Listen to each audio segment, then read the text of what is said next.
Whew. Hey everyone, this is From a Point of View, and I'm back with a video finally. I will explain later on in the video why I've been gone for such a long time, but uh, today I went to go and see Godzilla King of the Monsters in the cinema. And boy, oh boy, there is a lot that I have to say about this movie. Now, if you haven't read the title, this is going to be a very spoiler-filled review. Now, if you do not want to be spoiled, then I advise you to click off this video, go watch the movie, and I honestly recommend you watching the movie because it's fucking amazing. Then go back to here and listen what my thoughts, my opinions, and what some of my critiques are about the movie. Now, you can go now, but for those who have watched the movie and who know everything about it, sit here and you're going to be hearing all the things that I would like to say about this movie. Now, to start it off, this movie,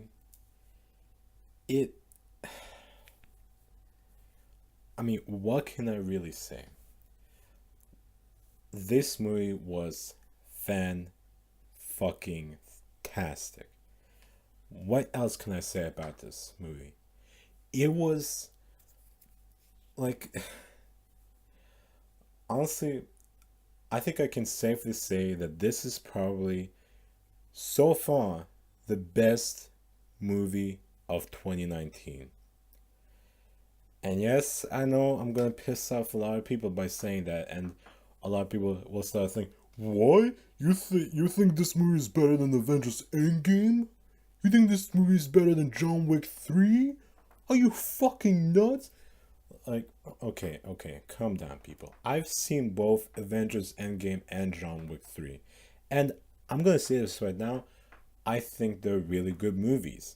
I think Avengers Endgame was pretty good. I thought it was really good. John Wick 3, I also thought it was pretty good.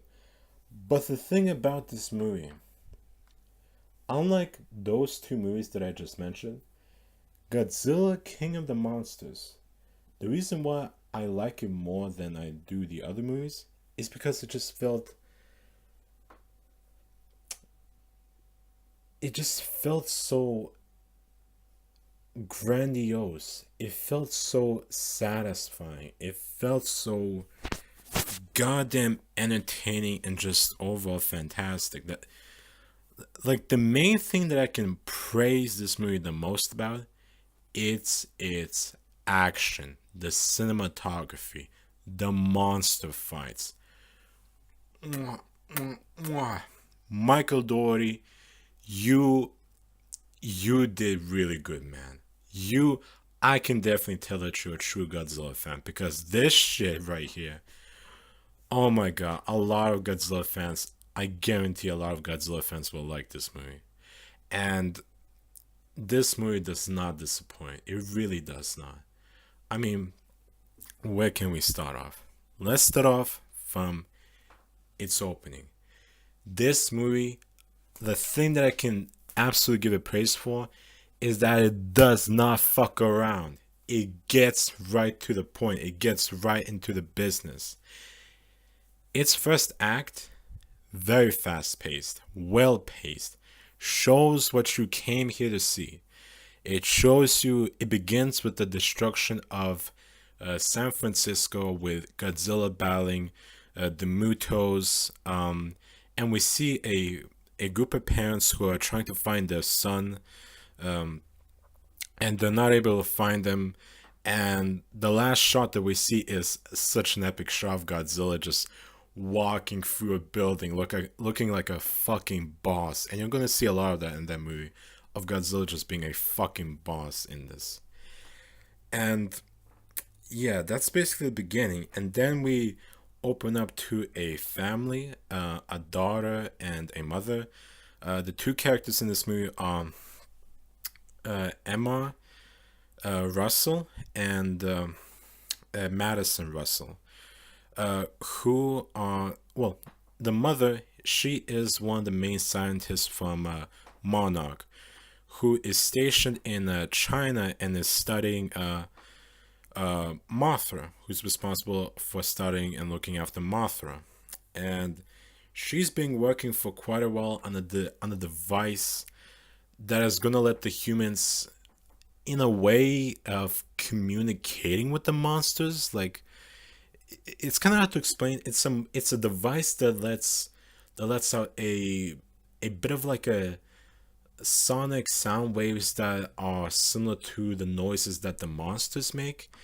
And it's a really interesting thing that they brought into this movie. And this device, it's like one of the main pieces of this movie. It's like a very important thing. In the beginning, later on, and even till the end, it's extremely valuable. So this device, this monster language speaking device, is very important. And it's so important that we see a bunch of eco terrorists who are trying to obtain this device to control King Ghidorah, which we see later on in the first act. And and then we come back to the father of the daughter and the husband of the wife that were taken away, Mark Russell, who is enlisted by Monarch, featuring Dr. Serizawa and all the other Monarch members. And he's briefed on as to what happened to his wife and daughter. And then we find out a little bit more about what is the eco-terrorists' main objective, and that's to get the device so they can wake up King Ghidorah.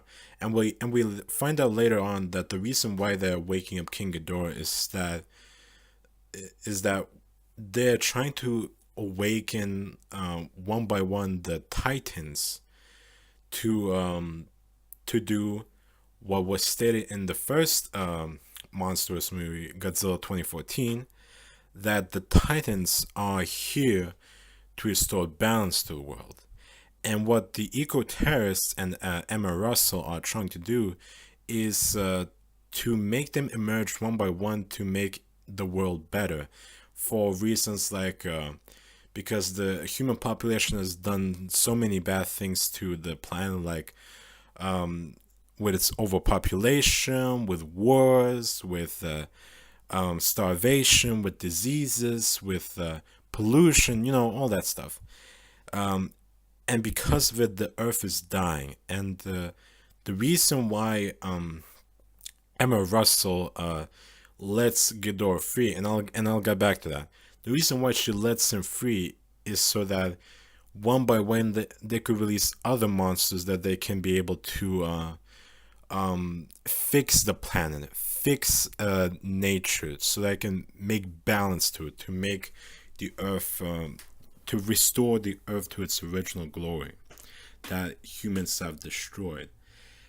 And yeah, I mean, if you want my honest opinion, I think it's a decent concept. However, it just, well, first of all, it's kind of trying to appease to like real world problems. I mean, overpopulation. I mean, I wouldn't say we have that much of a problem with overpopulation. I mean, Jesus, how many people do we have in the world now? Like 7.5, 7, 8, something like billion. And it was stated that overpopulation will be a problem. Well, overpopulation would only become a problem probably in about a century, considering that the human race has been not dividing all that fast when compared to the 19th and 18th century, where the human race was drastically populating, whereas compared to now, it's not as populating as much as it was before. So overpopulation won't be that much of a problem, maybe in about 50, 60, 70 years, something like that. And then pollution, wars. I mean, what can you do? That's just expected. I mean, what can you do? That's just expected. You cannot say that that you can just fix this by just awaking like a bunch of tight, like ancient supersized monsters. You really think that they're gonna be able to fix all of this? Like, they're most likely just gonna destroy everything rather than fix it. I mean, sure, some of them are a bit benevolent, however, like Godzilla, Mothra, all that. But a good chunk of the monsters aren't all that benevolent. Actually, they're very malevolent, like with the Mutos, with Rodan, as we see later on in the movie, with other kaiju, with King Ghidorah, which I really like what they did with King Ghidorah in this movie. They made King Ghidorah look like such a intimidating, scary, super fierce force of nature. They made him an ideal version of what his Showa version was. Honestly, I really, really love this version of King Ghidorah. I really do. And the things that he's able to do in this movie is quite insane, I must say. Quite fucking insane. Like, for example, he displays something that no other version of King Ghidorah has ever been able to do, and that is accelerated regeneration.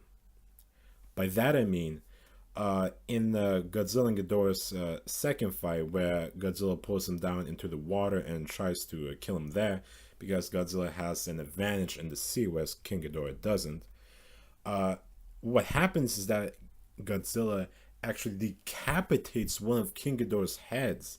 Like, yeah, Godzilla decapitates one of his heads, and then this was honestly insane. The military steps in, and they say that they have created a weapon that can vaporize any form of living being in a 2 or I think a 3 kilometer radius, called the Oxygen Destroyer. Yes, I'm so glad that they incorporated the Oxygen Destroyer in this movie. I really, really like that, because that sets up a possibility for Destroyer coming into the Monsterverse. And I mean, look at what they did with Godzilla's, Rodan's, Mothra's, King Ghidorah's designs. Imagine what they could do with Destroyer's design. They could make him literally look like the devil incarnate. I mean, he already looked like the devil in like the Heisei era, but they could amp it up times 100 in the Monsters, and that would be so sick to see. So that did really make me happy. And after it's launched and it detonates, it cripples Godzilla. It almost actually kills him in this movie, and it doesn't have any effect on King Ghidorah actually. And we later on see that King Ghidorah is standing on the lava on the volcano that Rodan came out of. And you know what this motherfucker does? He just regenerates one of his heads like it's nothing, like it's a casual thing that he can do. Like, my goddamn mouth, my jaw was hanging when I saw that, because that was so unexpected.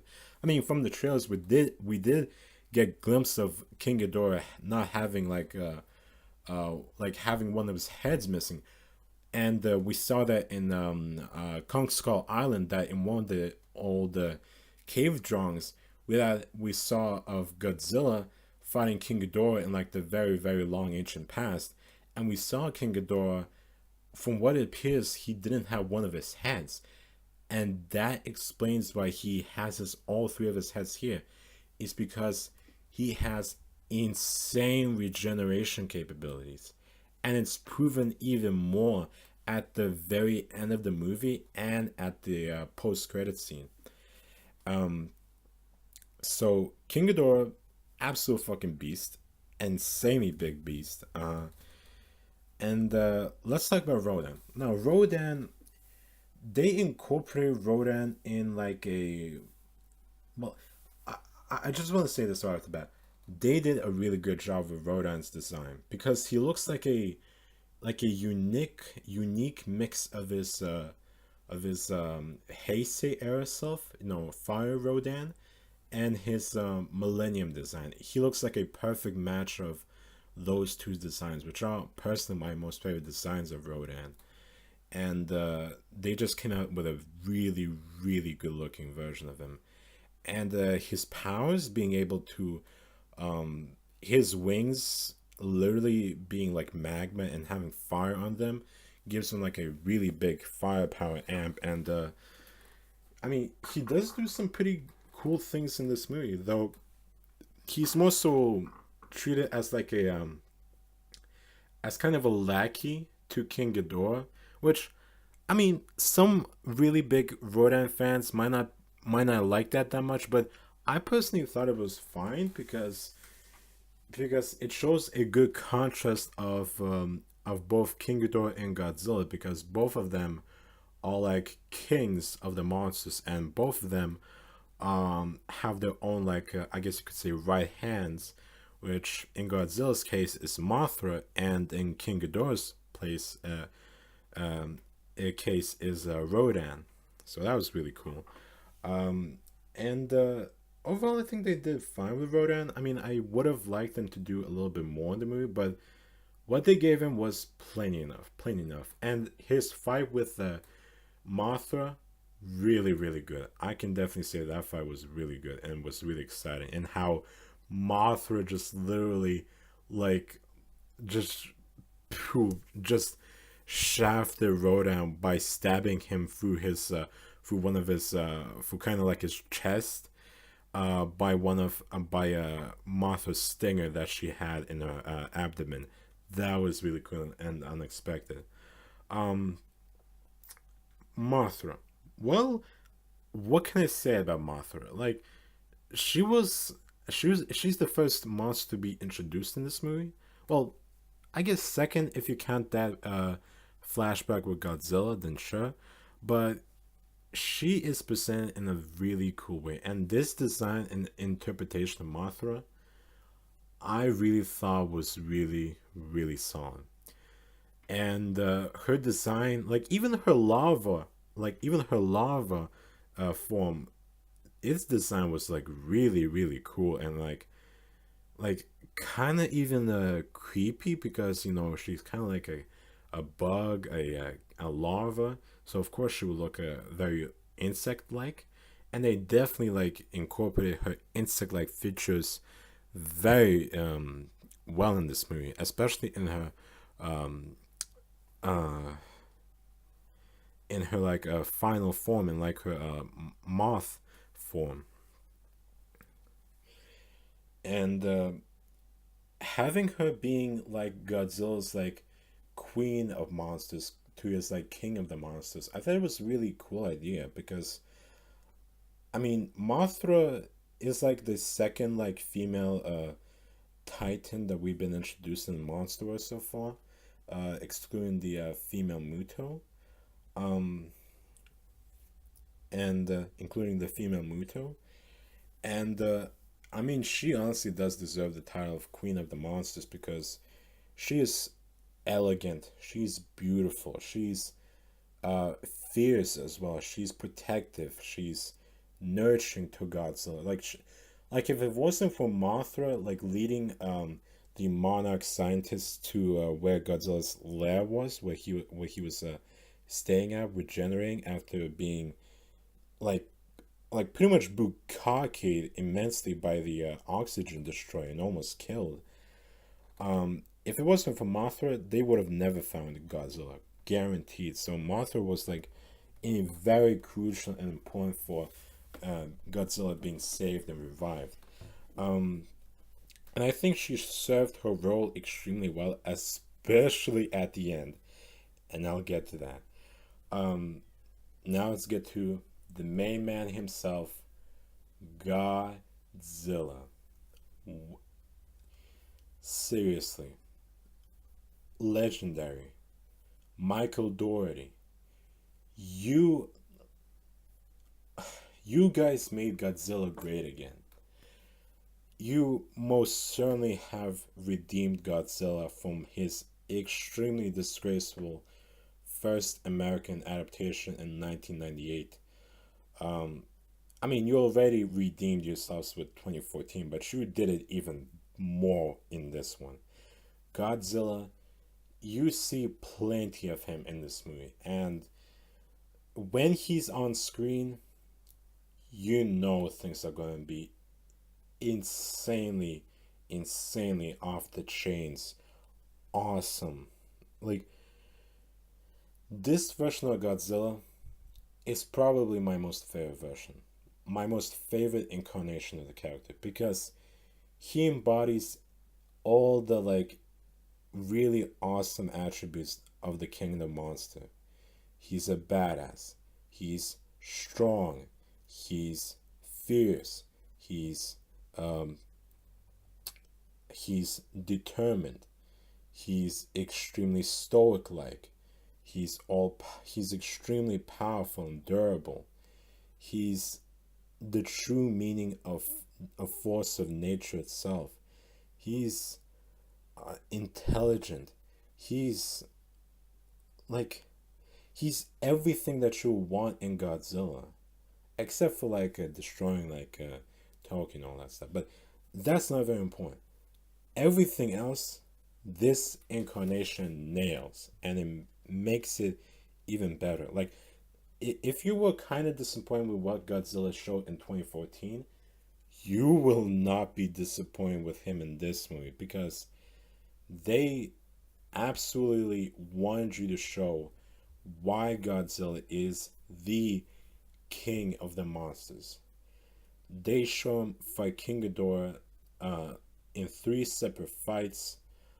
In the first fight, Godzilla, well, he doesn't win, but he doesn't lose. It's kind of like a draw, because King Ghidorah just pretty much like leaves him in Antarctica and just leaves to like cause more destruction and yeah he just pretty much zips out of there and zips out of there like your father who doesn't want to pay child support. And Godzilla's pissed because he wanted to continue to fight King Ghidorah, but the humans kind of intervened and he just left. The second fight is where I already mentioned, where Godzilla uh, attacks him in like the ocean and brings him down into the ocean, where he decapitates his head. The oxygen destroyer bukakis him, all that. The third fight. Okay, before I get into the third fight, I need to go through the process that took Monarch to bring Godzilla back. So what happens is that Mothra is able to lead them into a specific area in the submarine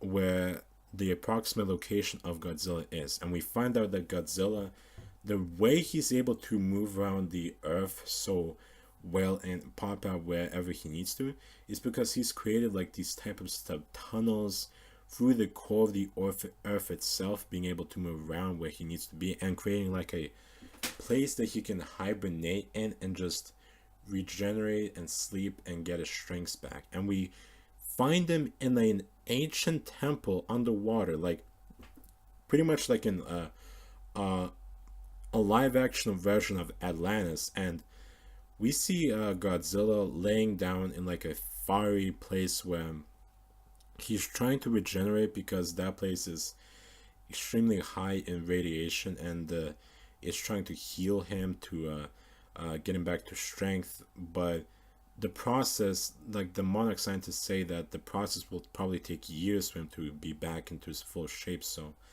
what they decide to do is grab one of the most powerful nukes and use it to revitalize him. But here's the catch: they can't get to him that closely because the radiation will either fry them or just pretty much like kill them immediately, kill them from the inside. So what they devise is that they need to send someone in there. Well, they you're probably saying, why can't they just shoot the bomb at them? It's because their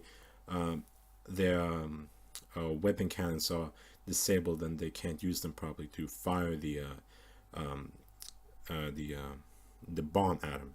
So they have to send someone in there to manually activate it close to him, and the person that decides to do it, my boy Dr. Serizawa. And might I say, the monster was did such a fantastic job with this character.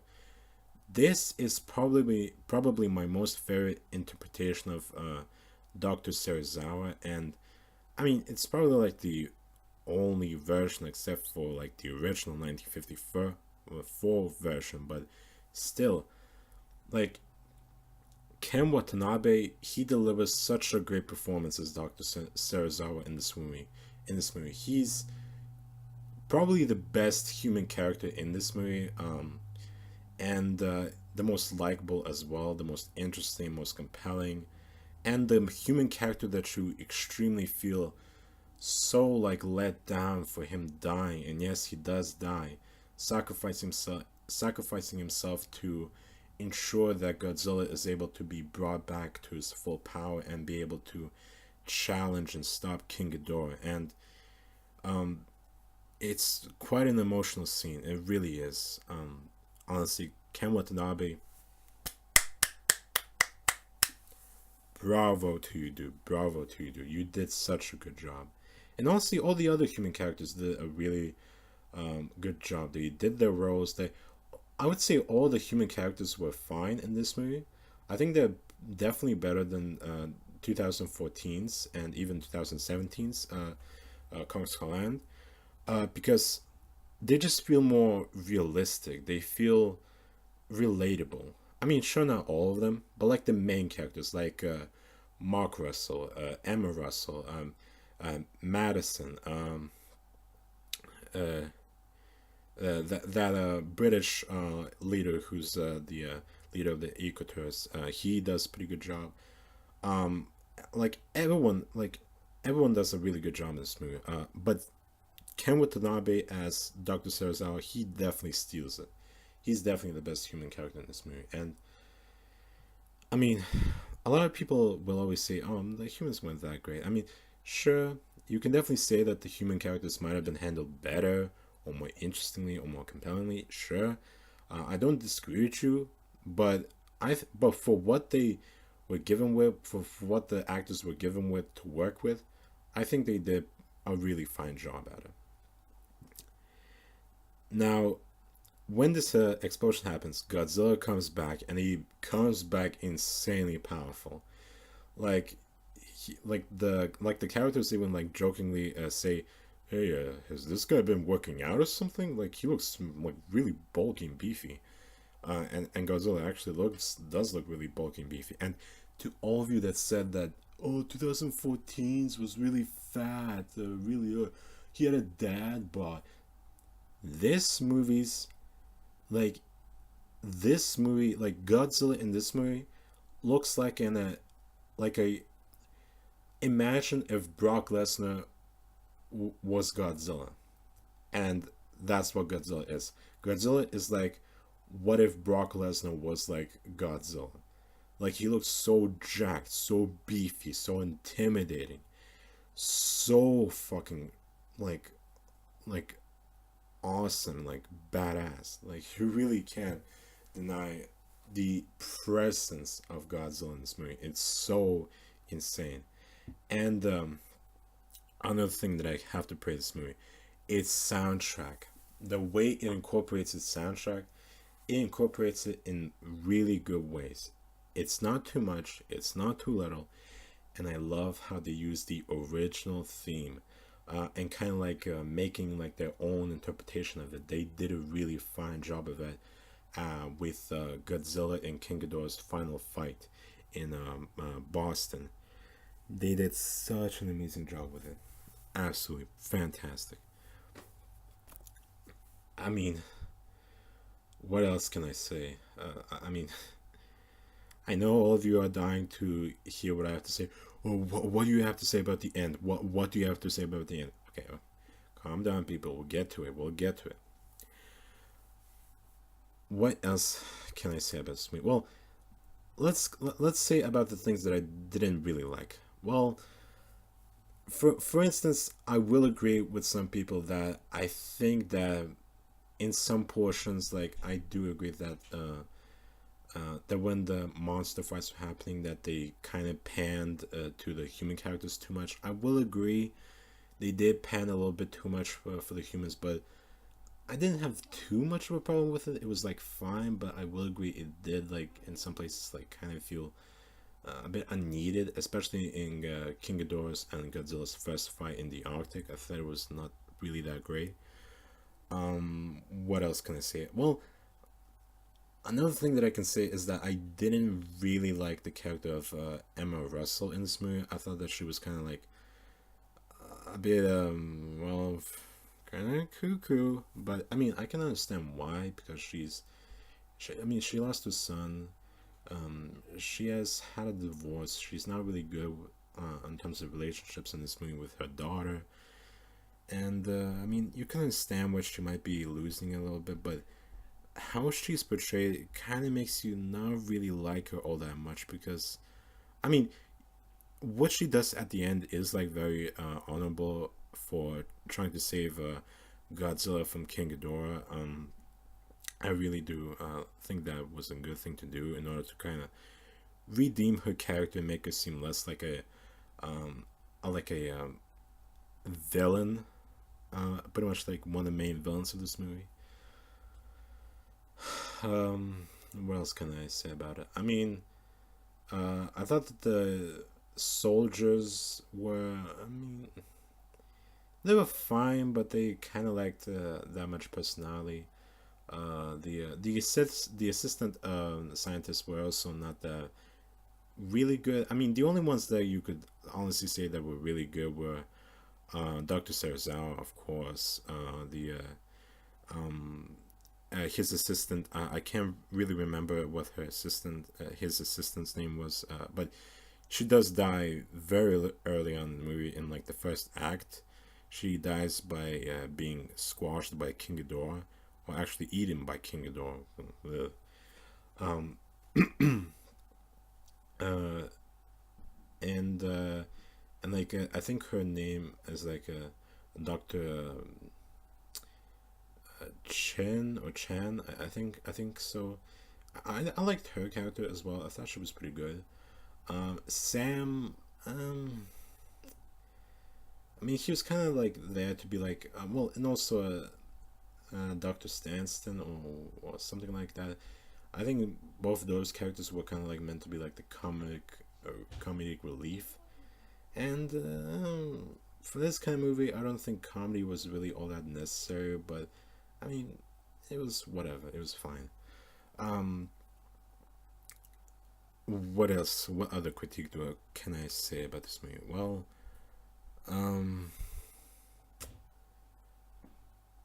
well, I mean, to be honest, I'm kind of struggling to find any kind of like other critique that I can have with this movie.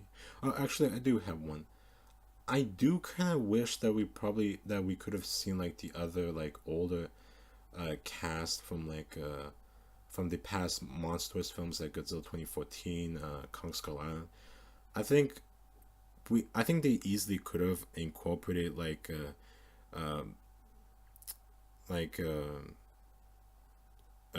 Mr. Brody, you know, is his name like Tom or Tom Brody, something like that. You know, the main character in like alongside um no, Ford Brody. I thought they could have incorporated him at least like a kind of like cameo, but maybe Aaron Taylor Johnson was not available at the time, which I mean I can't understand. I can't understand it. Um, Another character that I think should have been in the movie was uh, uh what was his name? Fuck.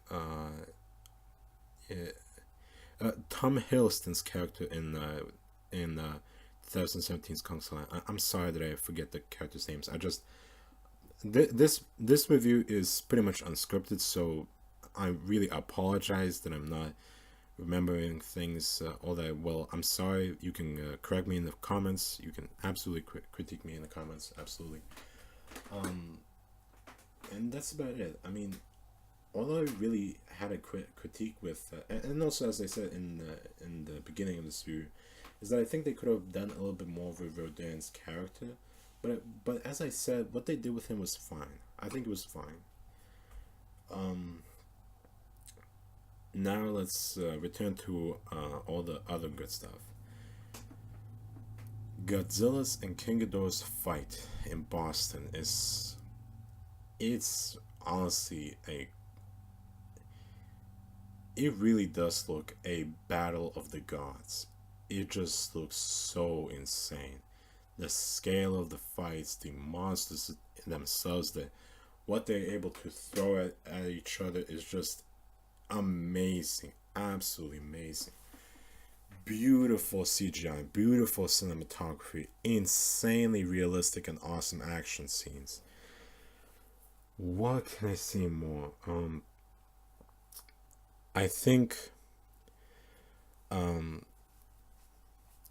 uh well as I said in the beginning, the device that used like the monsters own like sound waves, their own like sound, like their own like language to communicate with them and kind of control them. That's a very important part because it's responsible for releasing King Ghidorah, Rodan, all the other monsters.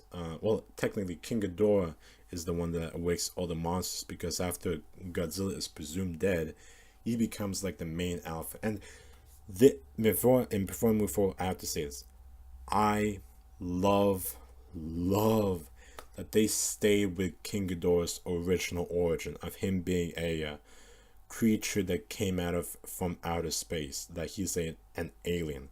I love that they stay with that origin, because it explains as to why King Ghidorah has these unnatural type of abilities, like insanely super speed regeneration, why he has like three heads, why he's insanely powerful. Um, it's because he's not originally from this planet, unlike all the other titans which are from this planet. King Ghidorah is from the stars. He's from probably like a completely different world that was sent to this planet to conquer it. And I love that they stay with his interstellar roots. I loved that they decided to stay with it. Um, because it proves that he's not the true king of the monsters. He's kind of like someone who's trying to pose as the king of the monsters and try to convince all the monsters on the planet to do his bidding, to destroy it, to make it, to colonize it into what he wants it to be. Um, and I really, really love that. And what Godzilla and Mothra are trying to do is that they're trying to stop Ghidorah from doing that because they want to maintain balance in the world. They want the planet to remain in balance, not to turn into King Ghidorah's utopia, into his like planet. So I really love that they incorporated his interstellar origins in the movie. Very, very well done. Um, and this device, and let's go back to the device. The device, it's also used to grab King Ghidorah's attention from Godzilla because Godzilla was kind of like, I mean, what King Ghidorah did is that he noticed a electrical power station and he thought to himself, "Oh, a power source. I can use this to become more powerful and start beating the ever living shit out of this overgrown lizard.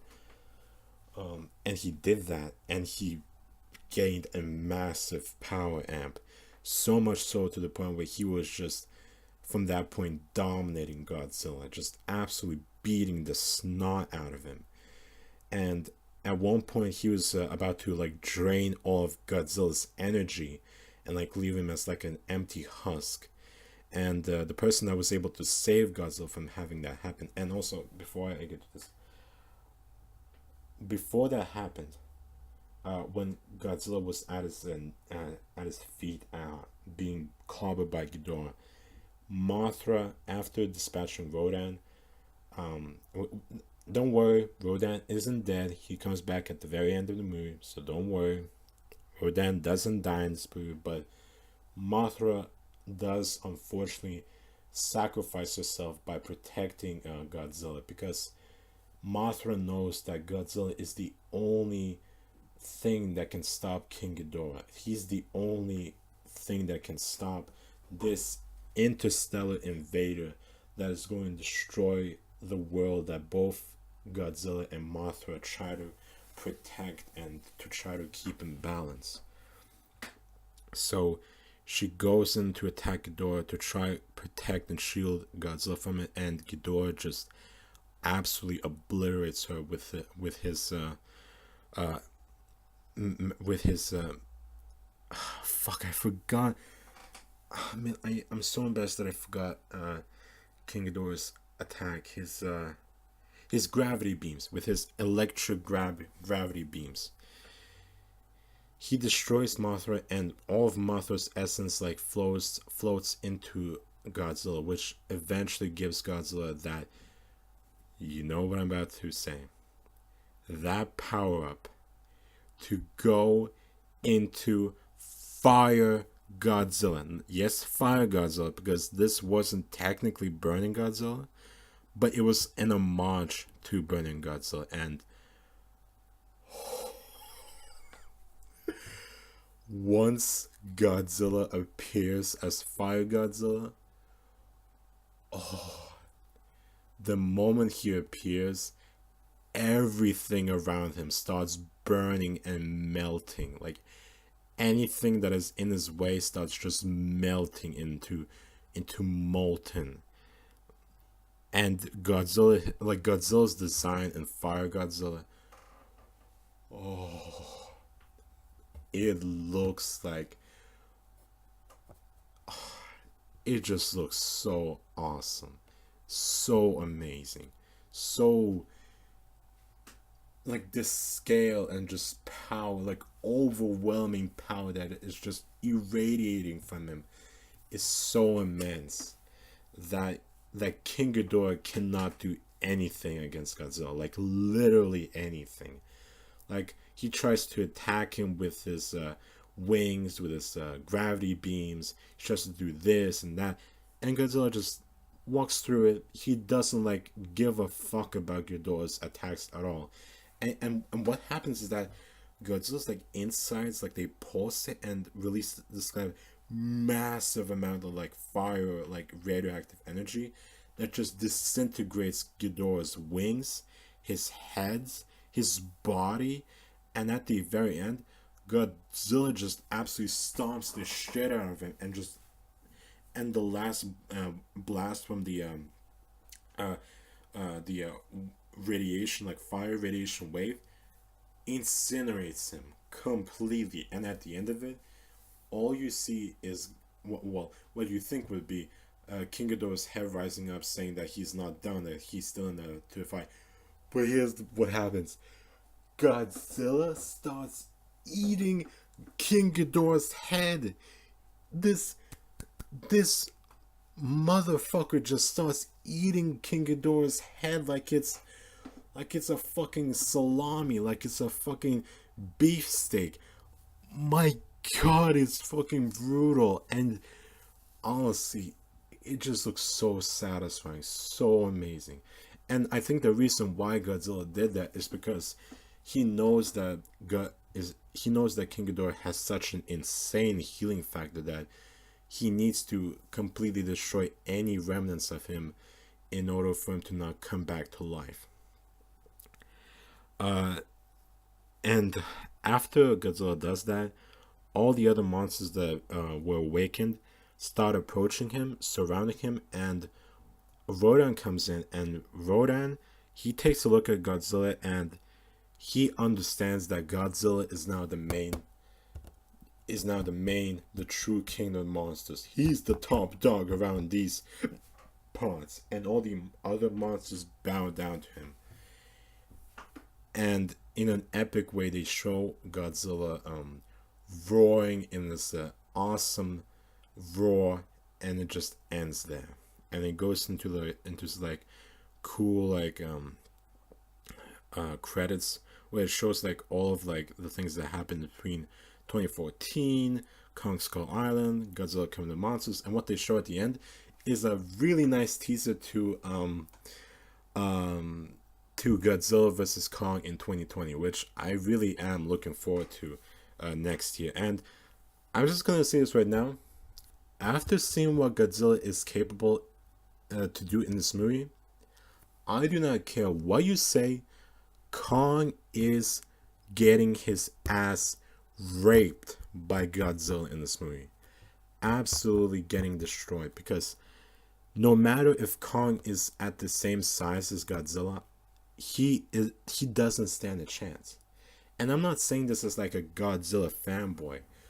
I'm just stating fact. After you've seen what Godzilla is capable to do in this movie, you'll agree with me that Kong just doesn't stand any chance against him. Like, even if Kong gets to the same size as Godzilla, like, even then, like, it just won't make enough of a difference. So what I think will happen in Godzilla vs. Kong 2020 is Godzilla vs. Kong. It's probably not gonna end with Godzilla and Kong like beating each other. I think they're gonna have a secondary opponent that will have to defeat, and my fingers are crossed that it's gonna be Destroyer. Please let it be Destroyer. Please, I would love to see that, a tag team match of Godzilla and Kong versus Destroyer. That would be so fucking cool. That'd be so fucking cool if they could do that. Now, returning back to this movie, the end credit scene, and this was really unexpected. We see at the end credit scene with the other eco-terrorists that they were able to find one of Ghidorah's heads. One of his heads. And you'll probably think, how is that possible? Godzilla incinerated all of his heads. How can that be possible? You know how? Because when Godzilla fought King Ghidorah in the ocean and ripped one of his heads off, Godzilla just threw it away. He didn't eat it. He just threw it away. And the guys that work for the eco-terrorists group, they were able to retrieve that head of King Ghidorah, and it was still alive. Still alive. What the fuck? Like, that's insane. I mean, okay, maybe it wasn't alive, but still, that was so insane to see. Like, okay, I've been rambling about this for 15 minutes now. I'm sorry.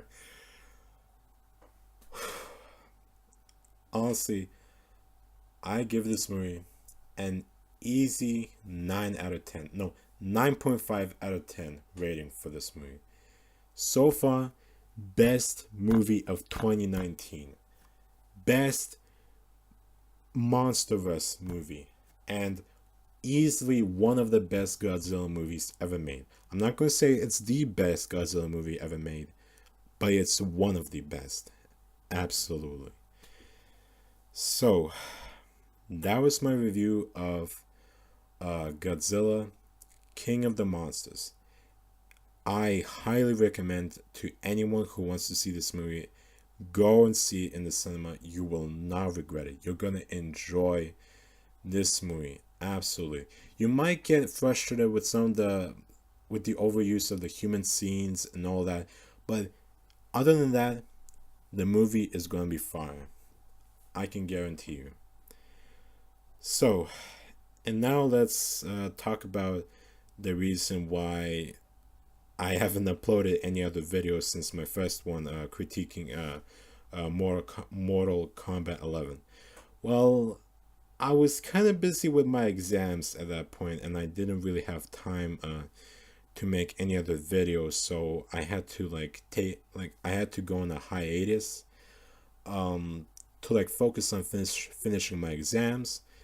And I can safely say that I passed all my exams really well. So right now I'm gonna have so much more free time, and I'm gonna devote that time to producing a lot more videos for you guys. And also, don't worry, I'm not gonna be touching Mortal Kombat 11 anymore. I think you'll find enough videos on the on YouTube talking about their own complaints about Mortal Kombat 11, and all their points are kind of similar to mine. So I think it's kind of irrelevant for me to say anything about it. I mean, I might say a few things about the new Combat Pack 1 trailer that was released with Shang Tsung. I might talk about that, but in a later video, on a later day, okay? So, was my review of Godzilla, King of the Monsters. All I can say, go get your ass to the movie theaters, watch it with your girlfriend, boyfriend, family, or by yourself, whatever, with your friends, whatever, and enjoy it.